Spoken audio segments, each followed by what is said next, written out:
Hello once again. I'm happy to be here with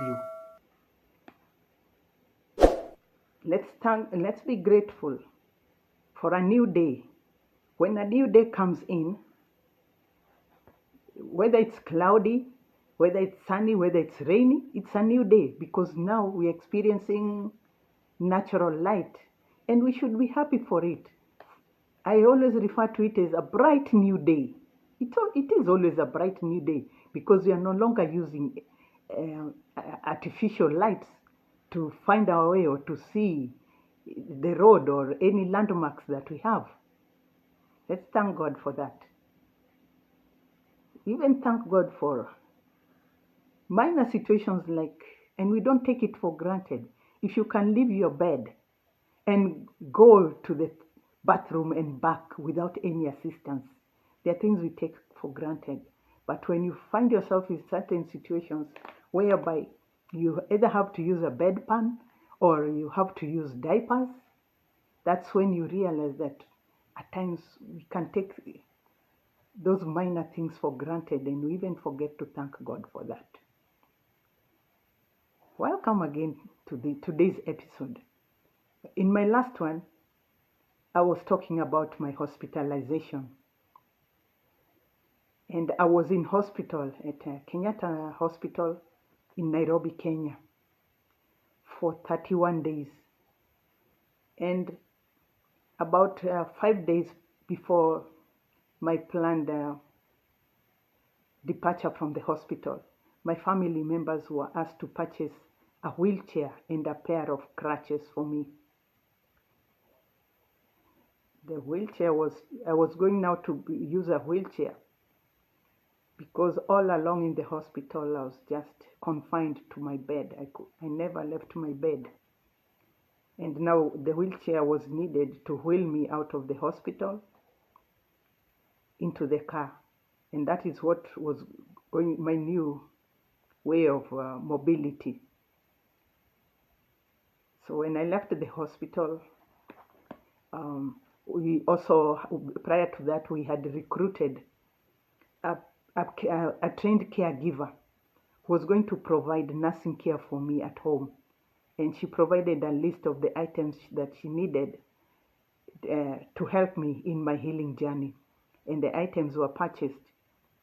And my sister was kind enough to let me go and recuperate in her house because my situation was health-wise, I was still very, very weak. And I needed constant attention, just in the same way that I was being attended to in hospital. So she turned one of her bedrooms into a hospital bed, where I was actually there, staying with the caregiver who had been recruited. And on our way home, again, I was wheeled they used the wheelchair. And the experience was very painful because I was still going through a healing of my broken femur and the surgical wounds. I rested at home for a couple of days and it was time again for my appointment with my orthopedic surgeon. So again, with a lot of pain and effort, my nephew would lift me up. He was the muscle man. He would lift me up from the bed onto the wheelchair, into the car, and again from the car into the wheelchair, onto my bed. So at this orthopedic surgeon's consultation room again, he assisted the staff to place me onto the examining bed in the consultation room.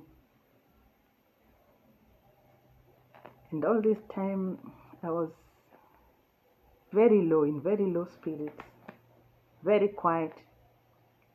But when the surgeon came in, he gave me the words that I really needed, words that would carry me throughout that journey.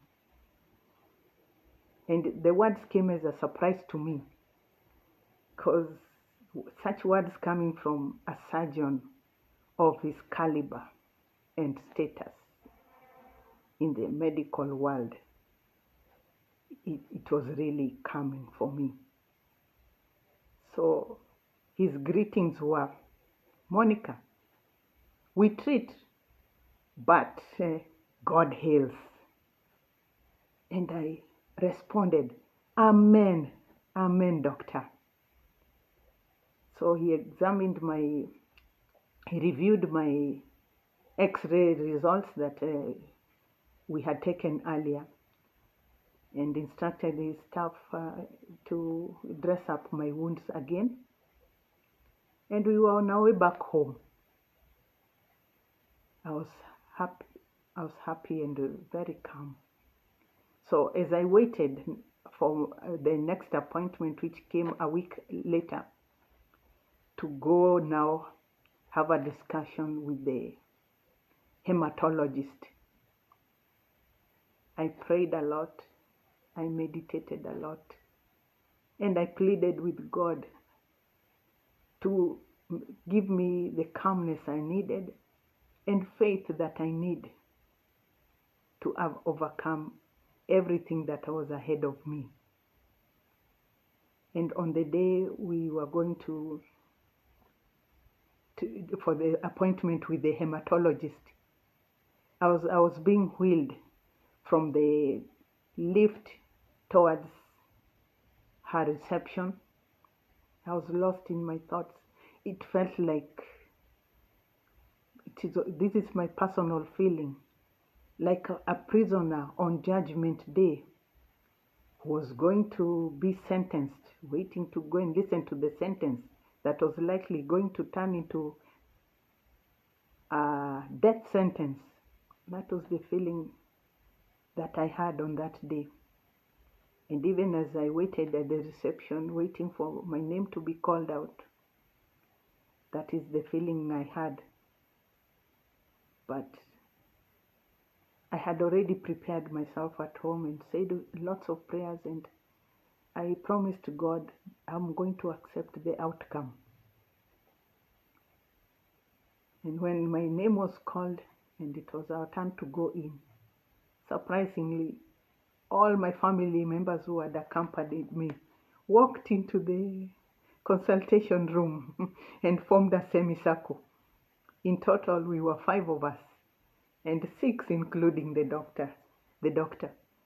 And they formed a semicircle around me, all of us wearing masks to protect me from any infections, because my immunity was very low and my weight had really gone down to 44 kilos. And the doctor was very assuring, talked to my family members, because for me, I was just in deep prayer. I was just lost until I heard the words, this illness is treatable. If you follow my instructions, it is treatable. And it's going to be a long journey. Those also again were very calming words to me, and I really thanked God for that. From then on, as I was being wheeled out again I shut down and was lost in prayer. Actually, from then on, I was in direct conversation with God. One-on-one, I was talking to Him. Although my words were not audible, but I talked to Him just from my heart.